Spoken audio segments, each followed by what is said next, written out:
জামালের টার্গেট, সেই হামজার হেডার, হামজার গোল। ব্রেভ নিউ বাংলাদেশ, সেই বাংলাদেশে হামজার গোল এবং এই স্টেডিয়াম এখন ফেটে পড়ছে। ফ্রন্ট পার্টটা দিয়ে তিনি আলটিমেটলি ট্রাইটা করেছিলেন। ফাহমিদুল এখনো তার কন্ট্রোলে, সেখান থেকে সাদ, এবং এই দুজনের মধ্যে বেশ কিছু পাসিং কিন্তু আমরা দেখছি এই ম্যাচের শুরু থেকেই। বাংলাদেশি পায়ে বলটা রাখছে, যেটা এক্সপেক্টেড ছিল বাংলাদেশের কাছ থেকে। জামাল, আরো একবার কাজেম শাহ ছিল তার টার্গেট, তবে জামাল ভুঁইয়াকে ম্যাচের এই মোমেন্টের ভেতরে আমরা বক্সের ভেতরে দুবার স্থান নিতে দেখলাম। সেটা হয়তো আতসুশি নাকামুরা, জাপানিজ কোচ ভুটানের, তাকে কিছুটা হলেও চাপে ফেলবে। জামালকে এত তাড়াতাড়ি আমরা বক্সের ভেতরে এত প্রেজেন্স তার কমই দেখি, এবং তিনি যেখানে আজ স্টার্ট করেছেন সেটা গোল থেকে আরো কাছে। ক্লাবে তিনি যেখানে খেলছেন এই সিজনে ব্রাদার্স ইউনিয়নের হয়ে, সেখান থেকে আরো বেশ অ্যাডভান্স পজিশনে। কাজেম শাহর পাস রাকিবের কাছে, রাকিবের শট, আরো একবার সেটা আটকে দিয়েছেন তেনজিন। বাংলাদেশের প্রথম কর্নার কিক ম্যাচের ৫ম মিনিটে।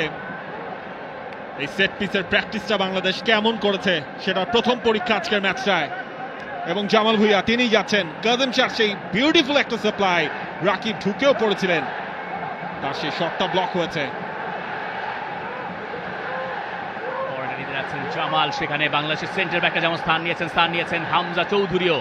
জামালের টার্গেট, সেই হামজার হেডার, হামজার গোল। ব্রেভ নিউ বাংলাদেশ, সেই বাংলাদেশে হামজার গোল এবং এই স্টেডিয়াম এখন ফেটে পড়ছে। দেশের মাটিতে প্রথম ম্যাচেই হামজা দেখালেন কিভাবে গোল করতে হয়। সমর্থকদের যেই ভালোবাসা, সেই ভালোবাসার প্রতিদান দেওয়া শুরু করলেন হামজা চৌধুরী প্রথম মিনিটেই। সেট পিস থেকে সবার ওপরে তালগাছ হয়ে দাঁড়িয়েছিলেন হামজা চৌধুরী, তাকে ধরার আর কারোর সুযোগ নেই। হামজা তার দ্বিতীয় ম্যাচেই গোলের দেখা পেয়ে গেলেন। হামজা যখন থেকে বাংলাদেশের জার্সিটা গায়ে চাপিয়েছেন, এরপরে প্রথম গোলটা তার কপালেই লেখা ছিল। আর কি কপাল, গোলটাও তিনি করলেন কপাল দিয়েই। পারফেক্ট স্টার্ট হামজা চৌধুরীর জন্য, একেবারে সেট আপটাও গেছে। হামজা লাফিয়ে উঠেছিলেন এবং সেখান থেকে যে ফিনিশিংটা দরকার ছিল সেটাই করেছেন হামজা চৌধুরী। গোলকিপারের ঠিক পাশ দিয়ে, গোল লাইনের সামনে কেউ কোনো ডিফেন্ডার ছিলেন না, সেই সুযোগটাই হামজা চৌধুরী কাজে লাগিয়েছেন শতভাগ। ভুটান অবশ্য এই ক্ষেত্রে বেশ হতাশ হবে।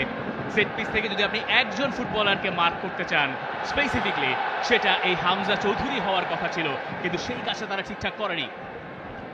হামজা চৌধুরী তার মার্কারদের অনেক পিছনে ছিলেন। তিনি যখন রান মেক করলেন জামাল ভুঁইয়ার বলটা, ততক্ষণে ফ্লাইটটা ল্যান্ড করেছে। হামজা আনমার্কড অবস্থায় বলটা দিয়েছেন, সেই জায়গায় ঠেকানোর কোনো সুযোগ ছিল না। সেই রিপ্লেটা আপনি বারবার দেখতে চাইবেন। জামাল ভুঁইয়ার ক্রস থেকে হামজার গোল। Jamal Hamza duo is alive. For more updates, subscribe to our YouTube channel and click on the bell icon. Follow us on Facebook and Instagram. Download T-Sports app to enjoy exciting games and highlights. Visit tsports.com.